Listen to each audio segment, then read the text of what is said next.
નમસ્કાર, મહામંથન સાથે હું છું વૈભવી। મહામંથનમાં આજે બે મુદ્દાઓ પર ચર્ચા કરવાની છે। સૌથી પહેલો મુદ્દો એ કે એક તરફ વરસાદની શરૂઆત રાજ્યભરમાં થઈ ચૂકી છે, પરંતુ તેની સામે તંત્રની કામગીરી કેવી છે? હજુ તો જાણે પહેલો વરસાદ જ વરસ્યો હોય ત્યાં સ્થિતિ કેવી થઈ ગઈ છે આપણે બધાએ જોયું છે। ત્યારે હવે જ્યારે ભારે વરસાદની આગાહી કરાઈ છે ત્યારે તંત્રની કામગીરી કેટલી પૂરતી છે તેની વાત કરવાની છે।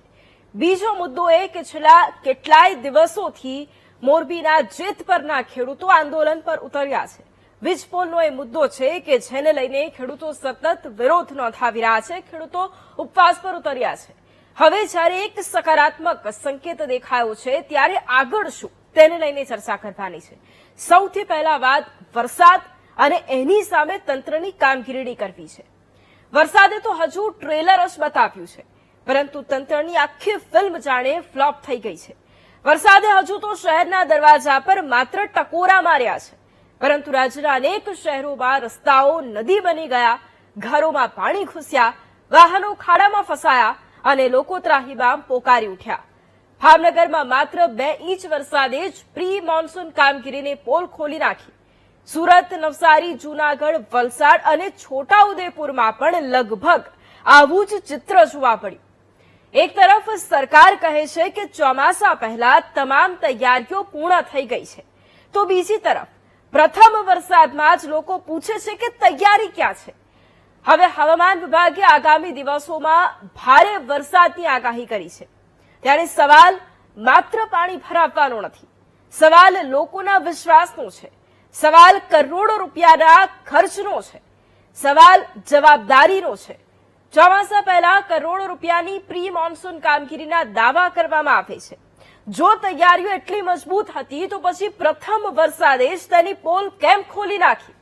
હવે જ્યારે આગામી દિવસોમાં વધુ ભારે વરસાદની આગાહી કરવામાં આવી છે ત્યારે સૌથી મોટો સવાલ કે શું ગુજરાતના શહેરો વરસાદ સામે તૈયાર છે કે પછી ફરી એકવાર લોકો જ તંત્રની બેદરકારીની કિંમત ચૂકવશે?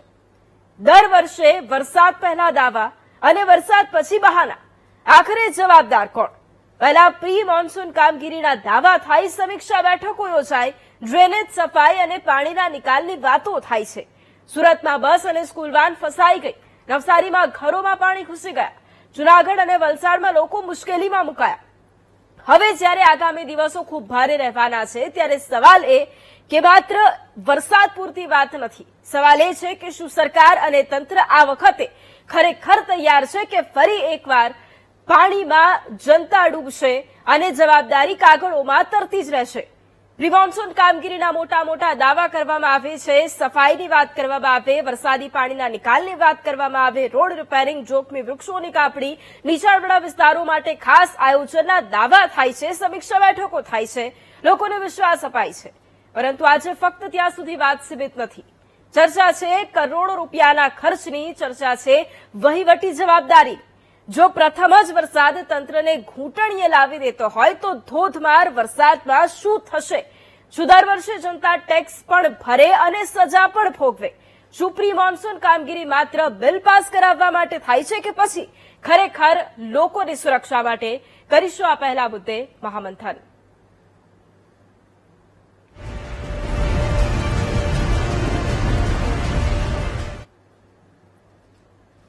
અને એટલા જ માટે જ્યારે હવે ચોમાસાએ દસ્તક દીધી છે, આતુરતાથી લોકો રાહ જોઈને બેઠા હતા કે ક્યારે ગુજરાતમાં ચોમાસાની સત્તાવાર રીતે એન્ટ્રી થાય।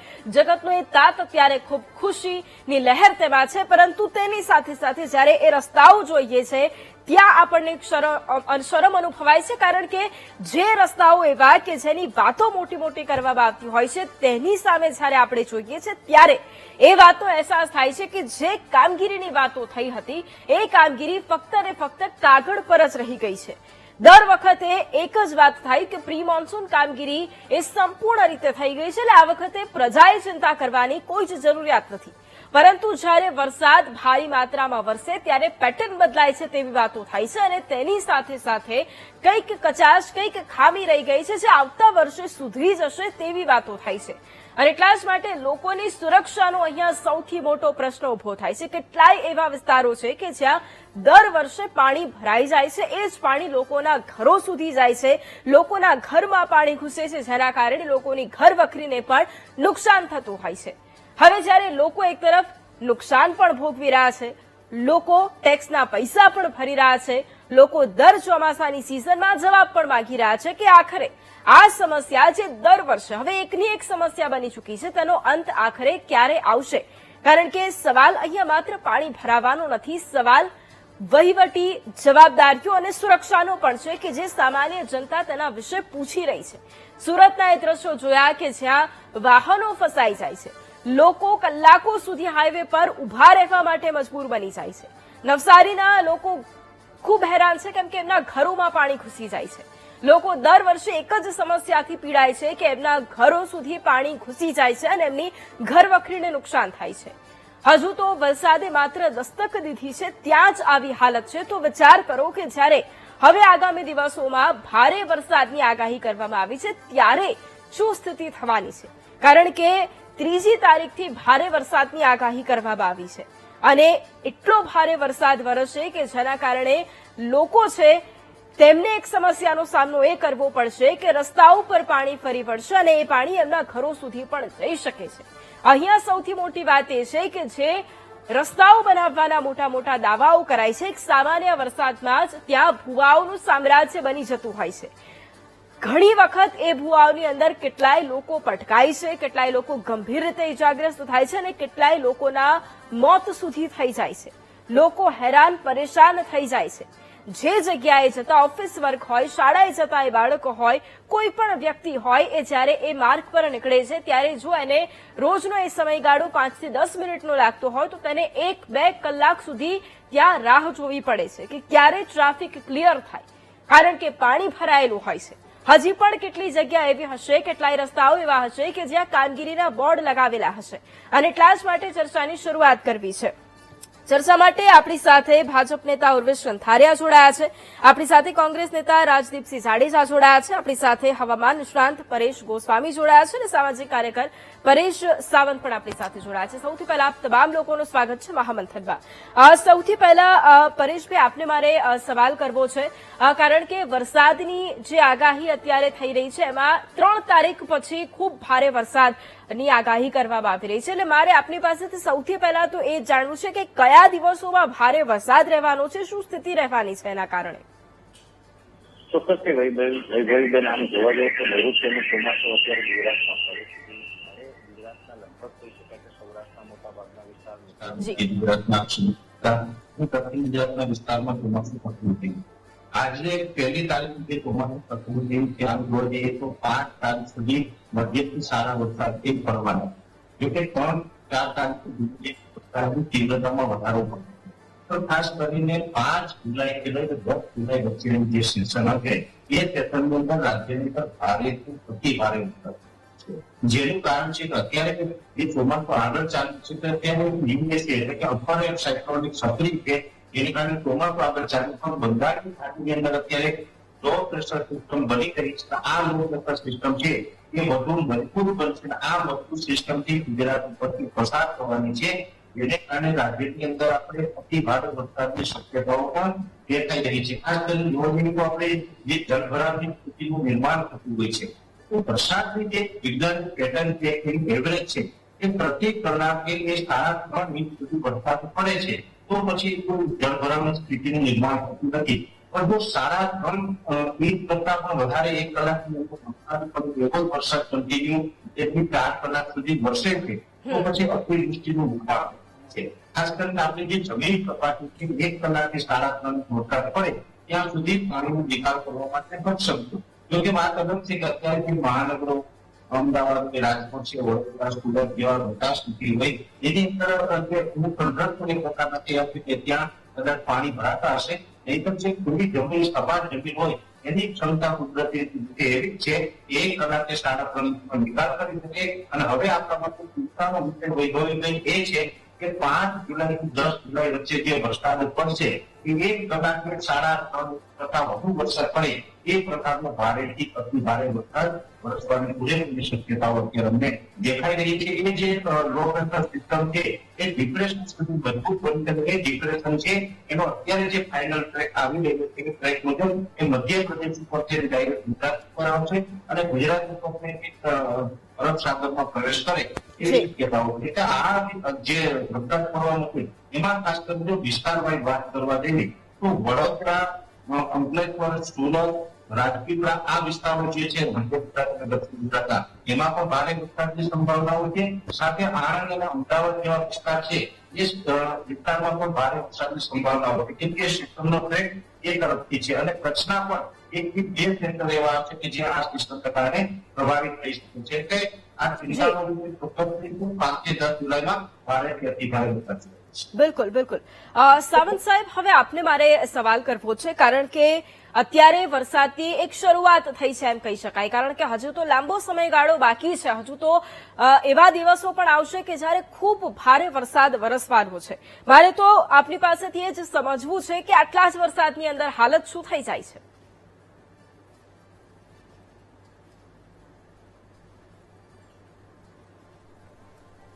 જી સાવંત સાહેબ, આપનો અવાજ નથી આવ્યો.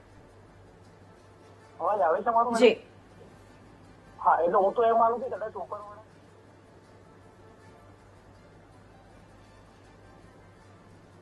ઓકે. સાવંત સાહેબ, ફરી એક વખત હું આપની પાસે આવીશ અને જવાબ મેળવીશ. આપણી સાથે રાજદીપસિંહ જાડેજા પણ જોડાયા છે. રાજદીપજી, સવાલ મારે આપને કરવો છે કારણ કે જ્યારે આપણે એક તરફ જે આગાહી કરવામાં આવી છે એ અત્યારે જોઈ રહ્યા છે, વરસાદની શરૂઆત થઈ છે. આપણે એ પણ જોયું કે હજી તો શરૂઆતી વરસાદ છે. વરસાદે મોડું કર્યું. આપણે ખુશ થવું જોઈએ કે હવે વરસાદ આવી રહ્યો છે. જગતનો તાત પણ ખૂબ જ ખુશ છે. પરંતુ એની સામે હવે લોકોને એ ચિંતા છે કે ઘરોમાં પાણી ઘૂસી રહ્યા છે. હજી પહેલા જ વરસાદના રસ્તાઓ ધોવાઈ રહ્યા છે, વાહનો ફસાઈ રહ્યા છે, ટ્રાફિક જામમાં ફસાવું પડ્યું છે. આપની પાસેથી મારે એ જાણવું છે કે આપ કોંગ્રેસ જ્યારે આ પરિસ્થિતિને જુએ છે ત્યારે એને શું દેખાય છે અને એની સાથે સાથે લોકોની ફરિયાદો શું છે?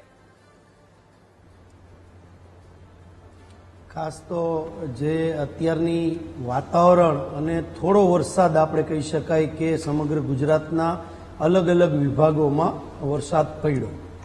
ખાસ તો આપના માધ્યમથી કહેવા માંગુ છું, વીટીવીના માધ્યમથી, કે ખેડૂતો જેમની રાહ જોતા હતા, એક સંઘર્ષ કરી રહ્યા છે ખેડૂતો બધી બાબતમાં, એમાં આ વખતે કુદરત સાથે પણ ક્યાંક ને ક્યાંક વાવણી આપણી મોડી થશે સમગ્ર ગુજરાતમાં. તો આ વરસાદ આવવાથી ખેડૂતોને થોડી ભગવાને રાહત આપી હોય એટલે ખેડૂતો પહેલા તો ખુશખુશાલ છે.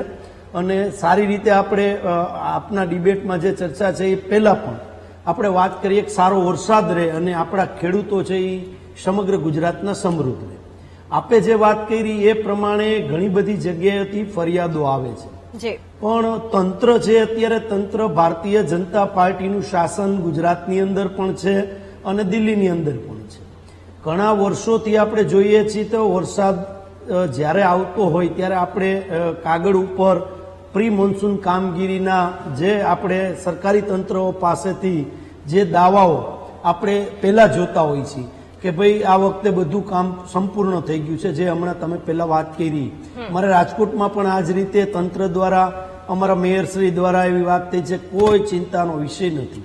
એવી રીતે સમગ્ર ગુજરાતની અંદર આવી બધી વાતો આવતી હોય છે.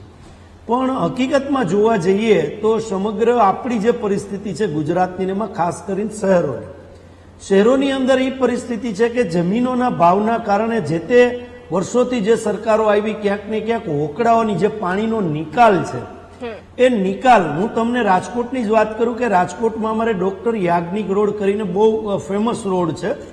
એ રોડ ઉપર એક દુર્ઘટના બની હતી 4-5 વર્ષ પહેલા. એકાદ મૃત્યુ પણ થયું હતું, 2-4 લોકો એમાં જાનહાની થઈ હતી ગણપતિ ઉત્સવમાં. એ આખી જગ્યા જે છે એ સરકારી જગ્યા ઉપર નીચેથી હોકળો પસાર થાય છે. જે તે સમયે જે તે સમયના પદાધિકારીઓ સરકારમાં રહેલા, મહાનગરપાલિકામાં પણ ભારતીય જનતા પાર્ટીની ત્યારે સરકાર હતી ને ગુજરાતમાં પણ ભારતીય જનતા પાર્ટીની સરકાર હતી. એ એકત્રીકરણ કરી અને કોઈ બિલ્ડરને વેચવામાં આવ્યું ને એના ઉપર એક બિલ્ડિંગ બનાવવામાં આવ્યું. બિલ્ડિંગનો જે બહારનો ભાગ હતો અને નીચે હોકળો હતો, એટલે એક્સિડન્ટ થયું એટલે જે હોકળાનો ધરાશય ભાગ થયો એમાં લોકો પડ્યા ગણપતિ Okay. ઉત્સવના કારણે ભીડ વધવાના ઓકે ઓકે તો પાણીનો નિકાલ શહેરોમાં નથી થતો. ઓકે ઓકે હવે તમે ગમે એવી પ્રી મોન્સૂન કામગીરીની વાતો કરો તો એ એટલા માટે નહીં થાય કે આ હોકળાઓ છે એ દરરોજ તમારે સાફ કરવા પડે. ઓકે દરરોજ જે ઝાડનો કચરો છે, શહેરનો કચરો છે, જિલ્લામાં તાલુકા લેવલે એ બધી તમે જો સાફ સફાઈ માત્ર એક દિવસ કરીને આપણે એવું માની લઈએ કે મોન્સૂન કામગીરી થઈ ગઈ છે તો નથી Okay. થવાની. એટલા માટે કે Okay. કચરો છે એ રોજિંદી વસ્તુ છે. ઓકે એટલે ઉર્વેશભાઈ, daily હવે એનો જે નિકાલ થવો રીતે જોઈએ. રાજદીપભાઈએ જે તો વાત એક કરી છે સમસ્યા એ થાય. મુદ્દે મારો સવાલ એ પણ છે કે એમણે એક ઘટના જે ઘટી હતી એ પણ જણાવી કે આવું થયું હતું. હવે સૌથી મોટો પ્રશ્ન એ છે કે જ્યારે હવામાન વિભાગ હોય, હવામાન નિષ્ણાંતો હોય, એ આગાહી કરી રહ્યા છે કે આગામી સમયમાં ભારે વરસાદ વરસવાનો છે. શરૂઆતી વરસાદમાં જ જે સ્થિતિ જોઈ છે, નબળી કામગીરીનો પુરાવો એ આપી રહી છે. ત્યારે સવાલ એ કે જો શરૂઆતમાં જ આવી પરિસ્થિતિ હોય તો પછી પ્રી મોન્સૂન કામગીરીને અમે સફળ કેવી રીતે માની લઈએ? આપે અત્યંત મહત્વનો વિષય ઉપસ્થિત કર્યો છે અને સૌપ્રથમ તો જેમ મારા કોંગ્રેસના મિત્રએ કહ્યું કે વરસાદની આખું ગુજરાત રાહ જોઈને બેઠું છે. જગતના તાતની વાત કરીએ તો એ તો ખૂબ જ એક પરિસ્થિતિમાંથી એ પસાર થઈ રહ્યા છે અને વરસાદ આવ્યો છે કોઈક જગ્યાએ તો એક ખુશીની લહેર પણ જોવા મળે છે. એટલે સામાન્ય રીતે વરસાદનું આગમન એ ખુશીની સાથે સંકળાયેલું છે માનવ સંસ્કૃતિમાં.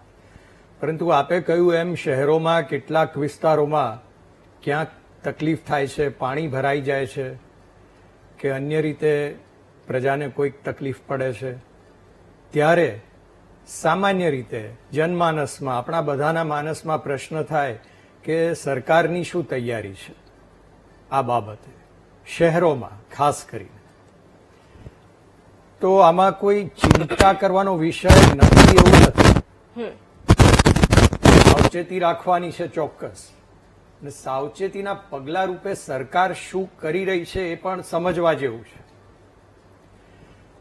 અમદાવાદની વાત કરીએ એવી રીતે દરેક મહાનગરપાલિકા, નગરપાલિકામાં વ્યવસ્થાઓ થઈ રહી છે. ઓકે ઉર્વેશભાઈ, હું ફરી એક વખત આપની પાસે આવીશ, પરંતુ અહીંયા પરેશભાઈ, મારે આપને એ સવાલ કરવો છે કે હવે જ્યારે વરસાદની આગાહી આપ કરી રહ્યા છો કે ખૂબ ભારે વરસાદ રહેવાનો છે, ત્યારે મારે એ પણ જાણવું છે કે કયા એવા વિસ્તારો, શહેરી વિસ્તારો હોય કે પછી ગ્રામ્ય વિસ્તારો હોય, ત્યાં આગળ શું સ્થિતિ રહેવાની છે અને ક્યાં આગળ જોખમ વધારે રહેવાનું છે? જ્યાં સુધી મેડમ જે રીતની તમે વાત કરો છો તો હાલ મને એવું લાગે છે કે કદાચ શહેર કરતા ગ્રામ્ય વિસ્તારવાળા વધારે સુખી હોય. પરેશભાઈ, મારો એ રીતનું સવાલ દેખાઈ પરેશ આવે છે. ગોસ્વામીને હતો. ઓકે. જી જી પરેશભાઈ.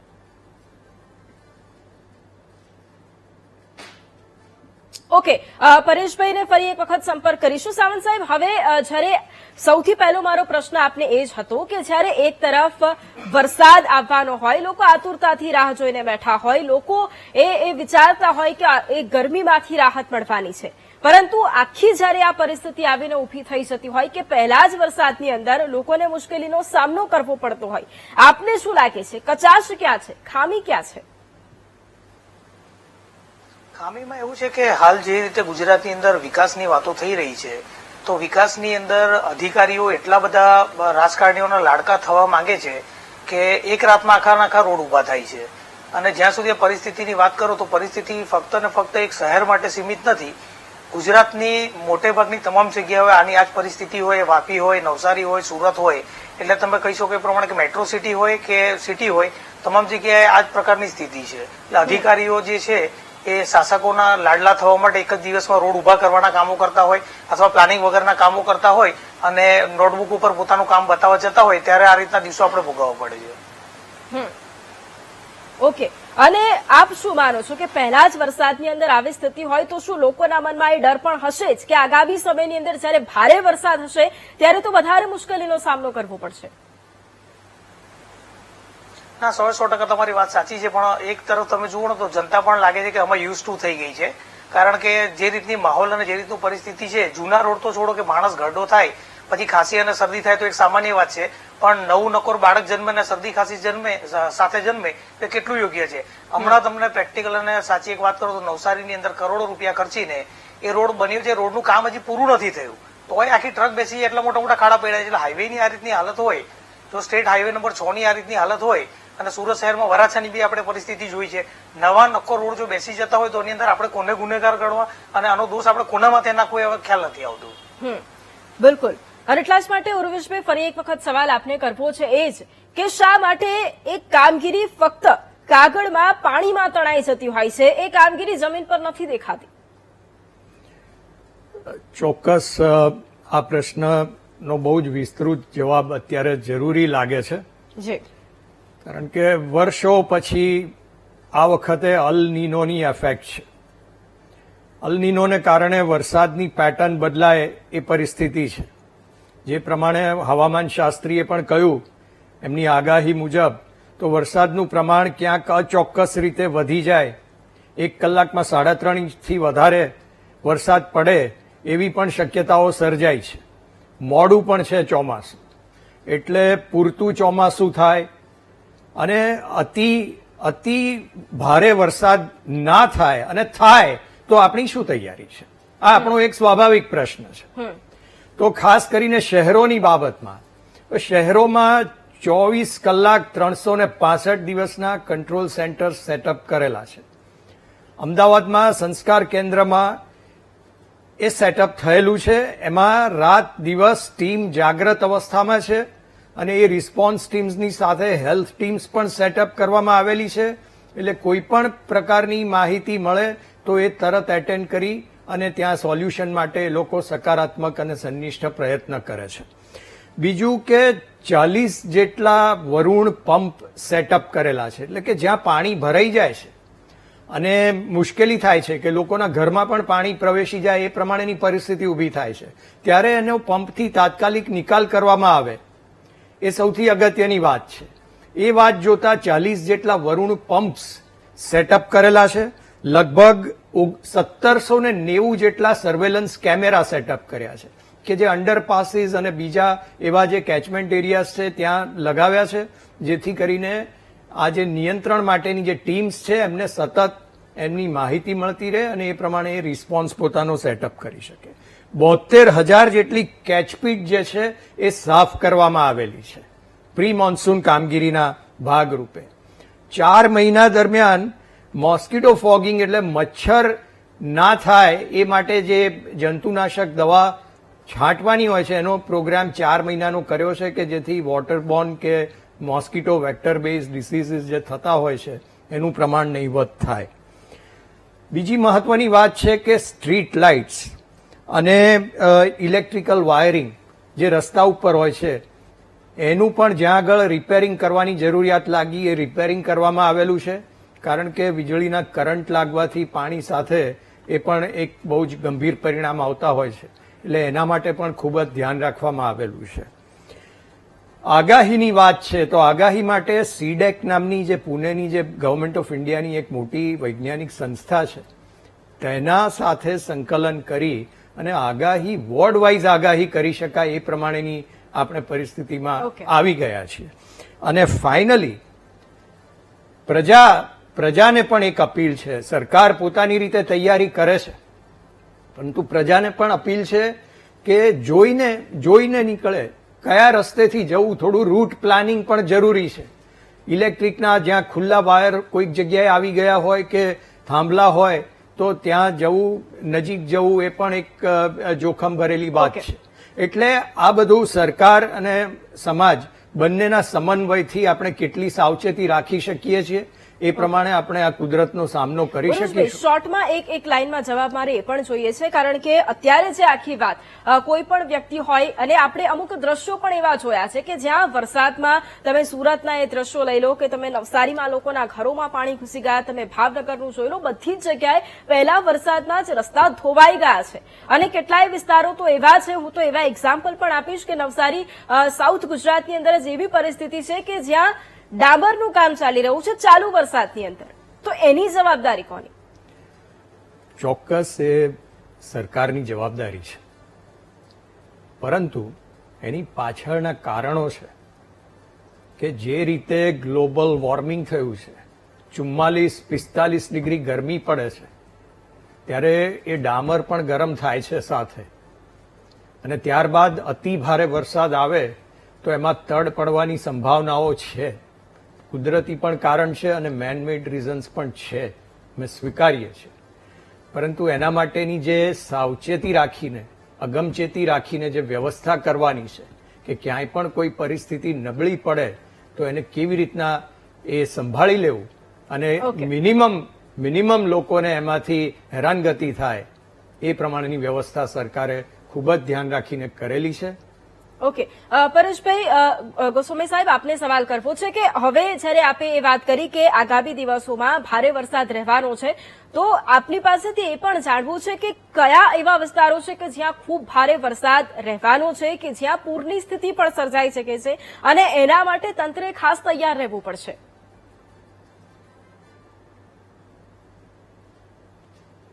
આ સિસ્ટમ છે અલીરાજપુરના માર્ગે છે ને છોટાઉદેપુર અને રાજપીપળા ઉપર છે પસાર થવાની છે. પેલા તો ગુજરાતના જિલ્લાની વાત કરવા જઈએ તો છોટાઉદેપુર, રાજપીપળા. ઓકે, પરેશભાઈ, ફરી એક વખત આપની પાસે આવીશ. આપના ઓડિયોમાં ડિસ્ટર્બન્સ આવી રહ્યું છે અને ફરી એક વખત આપની પાસેથી હું જવાબ લઈશ. સાવંત સાહેબ, આપને મારે સવાલ પૂછવો છે, કારણ કે જે રીતે ઉર્વેશભાઈએ વાત કરી, શું આપ એ વાતથી સહમત થાવ છો કે ખરેખર એ જ પ્રમાણેની કામગીરી છે અને લોકોને તકલીફ નહીં પડે, તો અથવા તો આપ કંઈક જમીની વાસ્તવિકતા અલગ જ જોઈ રહ્યા છો? ના, એ જે શાસક પક્ષના નેતાને જે આજે તમે આમંત્રણ આપ્યું છે અને જે આપણી સાથે જોડાયા છે, તો એ નેતાએ પોતે એ રીતનો જે જવાબ આપ્યો છે, જવાબની અંદર જ પોતે સાબિત કરે છે કે ઘટના થયા પછી એમણે શું કરવાનું છે એના પગલાં લઈ લીધા છે, પરંતુ ઘટના બનશે જ નહીં અથવા તો ઘટના થવી જ ના જોઈએ એ રીતની એમણે કોઈ પણ સચોટ વાત એમણે તમારી આગળ કરી નથી. એટલે એક વસ્તુ એ પણ જોવાની કે આ સંચાલન કઈ રીતનું ચાલી રહ્યું છે ને એ પણ એક જોવા જેવી વાત છે. કારણ કે શાસક પક્ષના નેતા જો ઘટના થયા પછીના જે પ્રિકોશનની વાતો કરતા હોય તો પછી હવે આવનારા દિવસોમાં તો પ્રજાનું કોણ માલિક થશે એ તો જોવા જેવું રહ્યું. કારણ કે વાસ્તવિકતા જે છે રોડ ઉપર જુદી છે. સાહેબનું કેવું છે ગટરો સાફ કરી છે, બધું કર્યું છે, તો પાણી શા માટે ભરાય છે ખબર નથી પડતી. જો હકીકતમાં એમણે જે તમને કામો ગણાવ્યા અને એ કામો જો થતા જ હોય તો પછી આ રીતની જનતા હેરાન કઈ રીતે થાય છે. અને સાહેબે જે રીતની વાત કરી મને આશ્ચર્ય લાગે છે કે સાહેબનું કેવું એમ છે 45 ડિગ્રી ગરમી પડી અને એ ગરમીના કારણે રોડોમાં તિરાડ પડવી એ બટ નેચરલ છે. તો હવે મારે કોઈ એન્જિનિયરને કન્સલ્ટ કરવો પડશે કે સાહેબ કઈ રીતે આ રીતનો જવાબ આપે છે કે 45 ડિગ્રી તાપમાન પડે એટલે 45 ડિગ્રી તાપમાનની અંદર રોડની અંદર ક્રેક્સ આવે તો ત્યાર પછીનો પણ તમને ઘણો સમય મળ્યો છે રોડ રિપેર કરવાનો. અથવા તો સાહેબ જે રીતે કહે છે તો સાહેબ પાસે કોઈક એવા રિપોર્ટ હશે પહેલેથી કે આ રોડોમાં તિરાડો પડી છે, તો એ પહેલેથી કેમ ક્યોર ના કરવામાં આવ્યું. અને સૌથી મહત્વની વાત કે આ વખતે તો વરસાદ સૌથી લેટ વરસાદ પડ્યો છે, તો એમની પાસે ઘણો સમય હતો આ બધું વસ્તુ કરવા માટે. પણ હકીકત એવી છે કે મોન્સૂન લેટ થયું, મોન્સૂન ક્યારે આવશે થોડું ગૂંચવાયું હતું, તેની અંદર પણ એમણે રોડોના કામ ચાલુ રાખ્યા. તમે કહો છો એ પ્રમાણે વરસાદ એક બાજુ પડે, એક બાજુ રોડના ડામરો પથરાતા હતા. એટલે આવનારા દિવસોમાં પ્રજાને આમાં કોઈ રાહત મળશે એવું કંઈક દેખાતું નથી. ઓકે, રાજદીપભાઈ, હવે સવાલ મારે આપને કરવો છે. ઉર્વેશભાઈ, આપની પાસે પણ આવીશ. જે રીતે પરેશભાઈએ જે વાત કરી કે શું ખરેખર સમસ્યાઓ થઈ રહી છે, આપને શું લાગે છે કે કચાશ ક્યાં છે? અને એક તરફ વિપક્ષ જ્યારે એ સમસ્યાઓ ગણાવતું હોય ત્યારે સરકાર માટે તેમને શું કહેવું છે અને એની સાથે સાથે રજૂઆત શું છે? ખાસ તો રોડ તૂટવાનું મુખ્ય કારણ ભ્રષ્ટાચાર છે. આપના માધ્યમથી કહું છું, ગુજરાતમાં શહેરોમાં હોય, તાલુકામાં હોય કે ડિસ્ટ્રિક્ટ લેવલે ભ્રષ્ટાચાર સિવાય આ રોડ તૂટે નહીં. એટલા માટે કે 45 ડિગ્રીની જેમને હમણાં વાત કરી સાહેબે બહુ સરસ વાત કરી કે ભાઈ તમને ખબર છે કે 45 ડિગ્રીએ રોડની અંદર તિરાડ પડે છે, તો અત્યારે તો ટેકનોલોજી, સંશોધનો, ઘણી બધી દુનિયા આગળ વધી ગઈ છે અને આપણે ગુજરાત કઈ પછાત નથી. આપણે સમગ્ર દેશની અંદર ગુજરાત મોડલ પ્રસિદ્ધ કરીએ છીએ કે ગુજરાત મોડલ. તો 45 ડિગ્રીએ કઈ રીતે રોડ તૂટે છે એનું એનાલિસિસ કરી, એનું સંશોધન કરીને સારું કંઈક કરવું જોઈએ જેથી 45 ને 48 ડિગ્રી થાય તો પણ રોડની અંદર તિરાડ ન પડી જોઈએ. આ પહેલી વાત. તિરાડો એટલા માટે પડે છે, આપના માધ્યમથી કહું છું કે આખી ભ્રષ્ટાચારની ગંગોત્રીયામાં જોડાયેલી છે. આ સ્પષ્ટ વાત છે. ઓકે, છેલ્લા એક મિનિટમાં જવાબ આપની પાસે હું લઈશ, કારણ કે હવે વિપક્ષે પોતાની વાત મૂકી હોય, એમણે રજૂઆત કરી હોય કે આખી આ સમસ્યા છે એનું નિરાકરણ કેવી રીતે આવશે. સામાજિક કાર્યકર આપણી સાથે જોડાયા, હવામાન નિષ્ણાંત આપણી સાથે જોડાયા, એમણે પણ એ વાત કરી કે આટલા દિવસો ખૂબ ભારી રહેવાના છે. હવે છેલ્લા કે શું એ ખાતરી આપ આપી રહ્યા છો કે સામાન્ય પ્રજાને કોઈ સમસ્યા નહીં આવે, તંત્રની કામગીરી પૂરતી છે? આપણે સૌ જાણીએ છીએ કે ગુજરાતમાં છેલ્લા વર્ષોમાં કેટલા નવા રસ્તાઓ થયા છે. લાખો કિલોમીટરના રસ્તાઓ ગ્રામીણ રસ્તાઓ પણ થયા છે. એમાંથી એક નાના પ્રમાણમાં રસ્તાઓ ગરમી અને વરસાદ, અતિ ગરમી અને અતિ ભારે વરસાદના કારણે ક્યાંક કોઈક જગ્યાએ તકલીફ થવાની સંભાવના રહેલી છે. એમાં કુદરતનું પણ એક એલિમેન્ટ છે. એનો સામનો આપણે કેવી રીતે કરી શકીએ એના માટે તંત્રએ પૂરેપૂરી તૈયારી કરેલી છે. પરંતુ જે રીતે રસ્તાની સુવિધાથી આપણે આખા ગુજરાતને જોડ્યું છે, વાહન વ્યવહાર વધારે સુલભ કરાવ્યો છે, માલની અવર જવર વધારે સુલભ કરાવી છે, તે પરિસ્થિતિમાં આર્થિક વિકાસ પણ તેનાથી થયો છે ગુજરાતનો, ઓકે અને નવા રોકાણ પણ આવી રહ્યા છે. ઓકે પરંતુ જ્યાં પણ ત્રુટીઓ છે એ ચોક્કસ એના માટેની જવાબદારી તંત્રની અને સરકારની છે, અને એ માટે સાવચેતીના પગલા રૂપે જે પગલા લેવાના છે.